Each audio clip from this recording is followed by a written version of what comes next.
한 주간 평안하셨습니까? 자, 우리 앞뒤 좌우 인사 나누겠습니다. 주님의 교회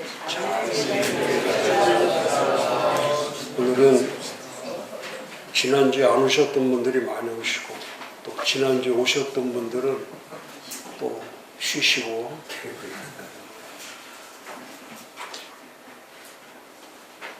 하여튼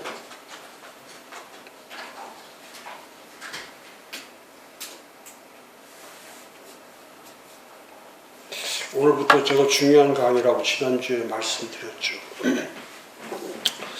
이제 20번에 걸쳐서 그 성경의 전체 주제가 무엇인지에 대해서 창세기부터 요한계시록까지 우리가 한번 살펴보았죠. 그 핵심 키워드처럼 성경은 모든 것이 다 창세기부터 요한계시록까지 한마디로 표현하면 반전의 역사죠. 반전의 다 모든 것이 반전이죠. 그 인버전 완전히 그러니까 부분적으로 변하는 것이 아니라 완전히 변하는 거죠. 완전히 변하는 거. 오늘도 제가 그 말씀 드리겠지만은 교회는 목회는 사람을 부분적으로 변화시키는 것이 아니라 완전히 변화시키는 거죠. 그러니까 예수님 이 땅에 오셔서 오늘부터 하시는 그 말씀, 이번 주부터 전하는 그 말씀에 예수님의 관심은 세상이 아니죠. 세상 이야기를 하러 예수님이 이 땅에 오신 게 아니죠. 이 땅에 관심 있는 분이 아니죠. 그러니까 인간의 사고, 사람들이 생각하는 사고와 전혀 다르죠. 근데 우리는 목회를 해도 인간이기 때문에 이 땅에 관심이 많고 이 세상 일에 관심이 많지만 예수님은 이 세상 일에 관심을 가질 필요 자체가 없으신 분이죠. 그러니까 예수님은 이 땅에 오셔서 처음 하신 말씀이 세상에 대한 말을 한 것이 아니라 전혀 아무도 생각할 수 없었던 그 하나님의 나라, 이 세상 나라에 대해서 말하는 게 아니라 하나님 나라가 과연 무엇인가. 그래서 결국 예수님은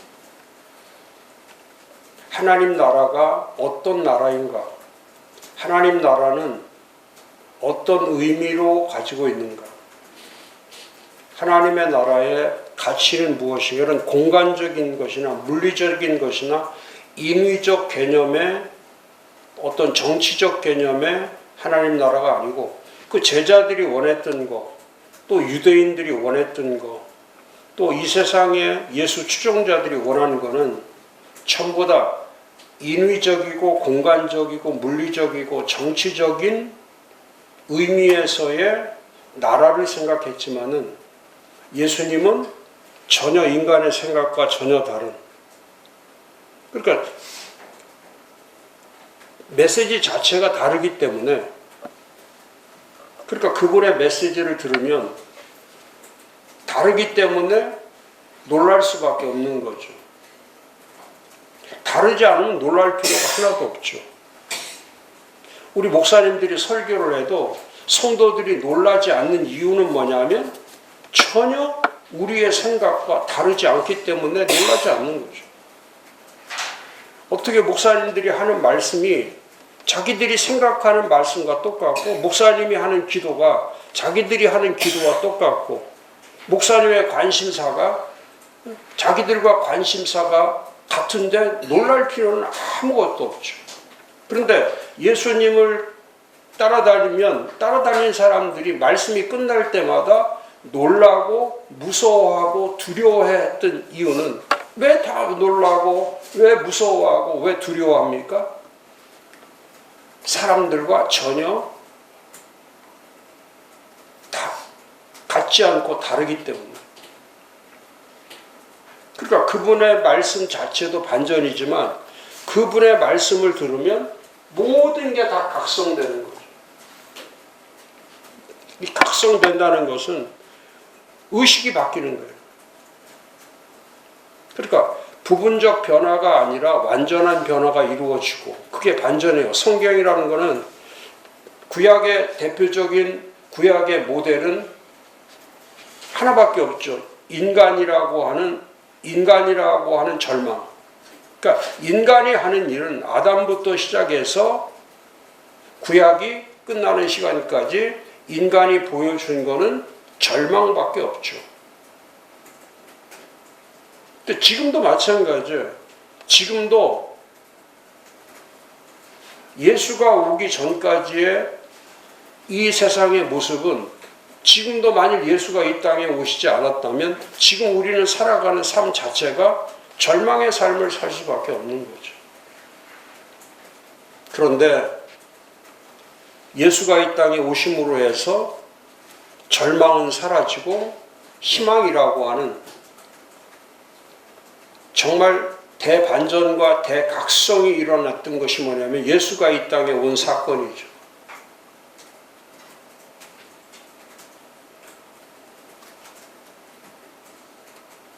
저는 목회란 가치와 의미에 의한 의식전환이라고 생각해요. 목회란 가치와 의미에 의한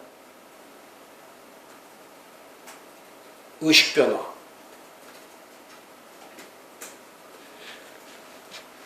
성경의 목적은 그거죠. 성경의 목적은 외적인 모습을 바꾸는 것이 아니라 내면을 바꾸는 거죠. 이번 주도 이제 그 설교 나가겠지만 먼저 예수께서 이 땅에 오셔서 하셨던 첫 번째 말씀은 다른 게 아니에요. 회개하라, 천국에 가까이 왔다. 이게 첫 번째. 예수님께서 하신 회개하라. 그 회개는 뭐냐? 구약의 전부를 얘기하는 거죠. 구약의 전부. 나의 전부를 얘기하는 게 아니에요. 회개의 대상은 하나님의 말씀에 대한 거죠. 그럼 그 하나님 말씀에 대한 예수께서 이 땅에 오기 전까지의 회개의 주체는 뭐냐면, 그래, 예수님 오기 전에 모든 상태를 얘기하는 거죠. 내가 뭐 알고 짓고 모르고 짓고 그건 두 번째 문제죠. 지금 회개를 외치시는 분의 중심만 회개란, 예수님 말씀은 회개란 구약의 전부를 얘기하는 거죠. 구약의 사건의 전부, 구약의 사람의 전부, 구약의 모든 내용의 전부가 다 회개할 거리들이죠. 다 회개거리만 있는 거예요. 그게 뭐 율법이든 뭐 선지자이든 왕이든 제사장이든 그 모든 것들을 모든 것에 포함되어 있는 것이 회개의 내용이죠. 그러니까 예수님 하신 말씀은 두 가지밖에 없어요.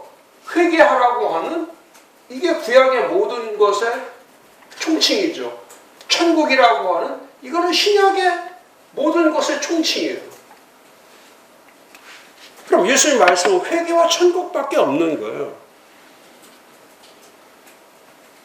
근데 우리는 아무리 먼저 세례요한, 침례요한을 이 땅에 보냈을 때 예수님께서 하신 말씀이 그거잖아요.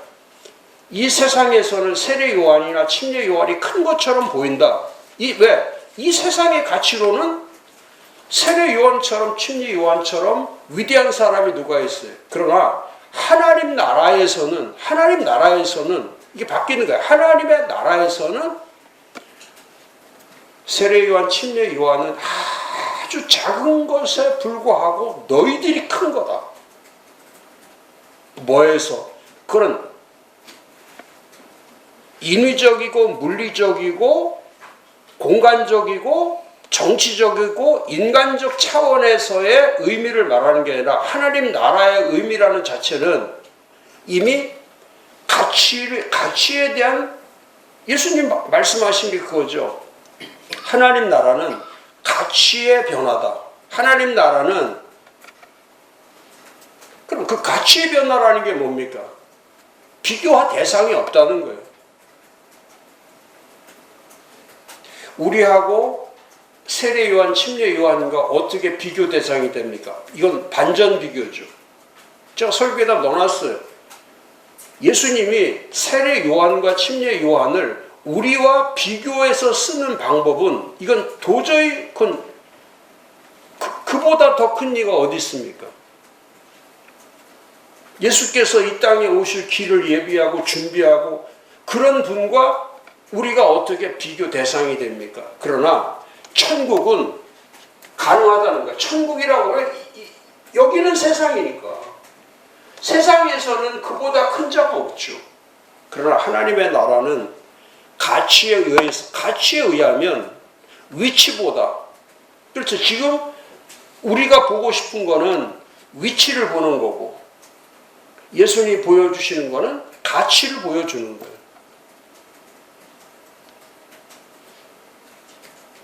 근데 우리가 말씀을 전해도 이렇게 각성운동이 일어나지 않고 반전의 역사가 일어나지 않는 것은 오늘 말씀이지만은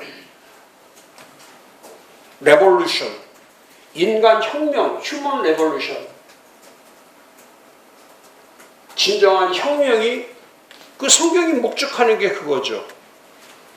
레볼루션이라고 하는 근본적 변화. 그래서 저는 의식이 바뀌지 않으면 근본적 변화는 일어나지 않죠.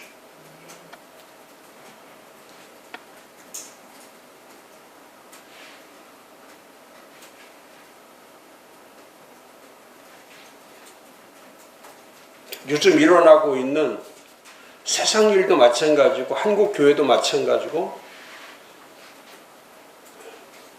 정신이 없죠. 사람들이 살아가면서 정신이 없어요.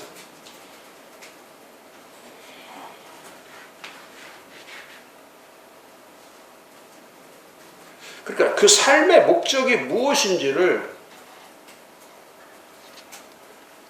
그렇죠. 인간이 가지고 있는 하나님의, 제가 지난번에도 그 말씀했잖아요. 인간의 타락의 가장 큰 원흉은, 인간 타락의 가장 큰 원흉 자체는 뭐냐면 하나님이 만들어 놓으신 이 본성의 타락이죠. 본성이 타락되는 거. 행동의 타락은 큰 의미가 없어요. 왜? 그 행동이란 본성에서 만들어지는 거기 때문에.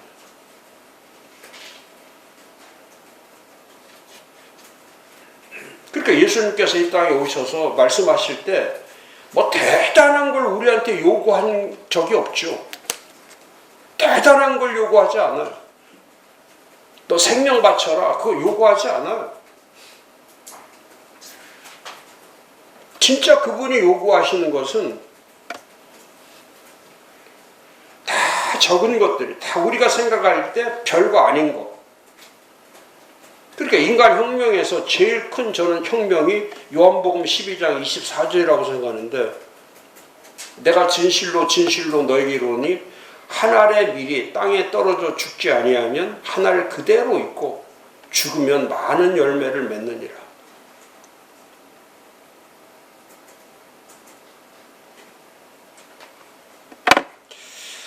열매의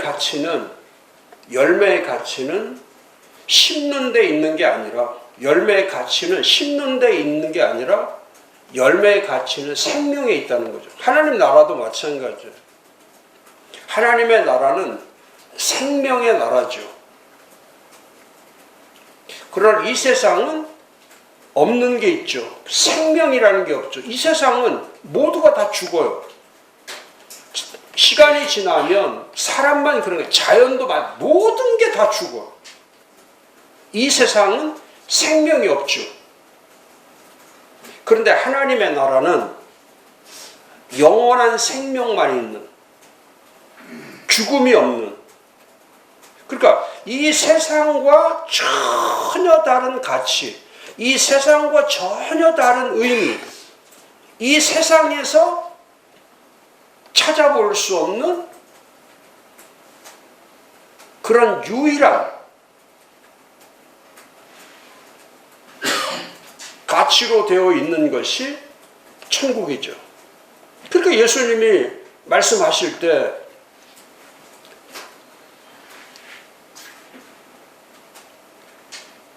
많은 열매를 맺으려면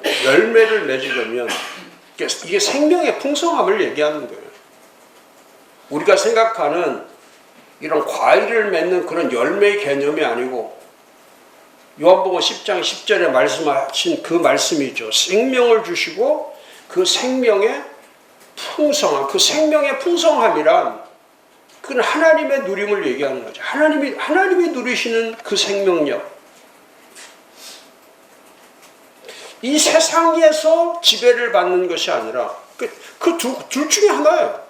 세상 지배를 받으면 하나님의 생명력은 죽어버리는 거고, 하나님의 생명력에 의해서 살아가면 이 세상 것은 다 죽어버리는 거예요.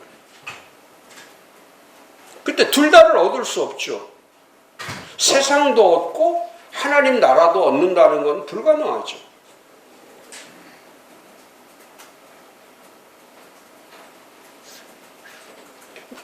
근데 제가 경험한 엊그저께 토요일 날 지난 한 5, 6일 전에 제가 청소를 하다가 걸레질을 하다가 이제 가시에 찔려서 그 나무 이렇게 예리한 거기에 딱 찔렸는데 앞에 큰 거는 제가 빼내고 그 안에 있는 작은 거는 별로 그렇게 심각하지 않을 거다 생각해서 작은 거는 그냥 내버려 뒀어요. 하루 이틀 3일 4일 가는데 괜찮아요. 조금 불편할 뿐이죠. 거기에 뭐 좀 닿기만 하면은 약간 따끔따끔하지. 그런데 토요일 날 오후 1시쯤 됐는데 세상에 이쪽 손 자체가 이게 너무너무 아파가지고 뭐 찌릿찌릿하고 막 얼마나 이게 이제 그 가시 들어간 게 골마가지고 이제 덫이 난 거예요. 그러면서 온몸이 이제 열로 되니까 어떻게 그래서 약국에 가서 뭘 사서 붙일까 생각하다가 아니야 이거 그러고서 제가 손에 가시가 찔렸을 때에 치료하는 여러 방법이 있는데 그 중에 하나가 그 식초에다가 한 10분에 20분 담그라는 거예요. 그러면 이게 불어가지고 나올 수 있다는 거. 웬걸 식초에다 10분 20분 담그는데 이게 성이 난 거야. 그러니까 그 아린 게 얼마나 아리냐면 막 견딜 수가 없는 거예요. 그래서 약국에 가다가 병원에 간 거예요. 병원에 가서 아 이거 어떻게든지 당장 이 가시를 빼내야 되겠다. 그거 진짜 눈에 보이지도 않는 그 조그만한 가시가 이 온몸을 다 망가지게 하듯이 작은 것 하나가 그게 뭐 먼지만도 못한 거예요. 그렇게 작아요. 그래서 이제 갔더니 그 응급실에 그 정형외과 의사분이 보더니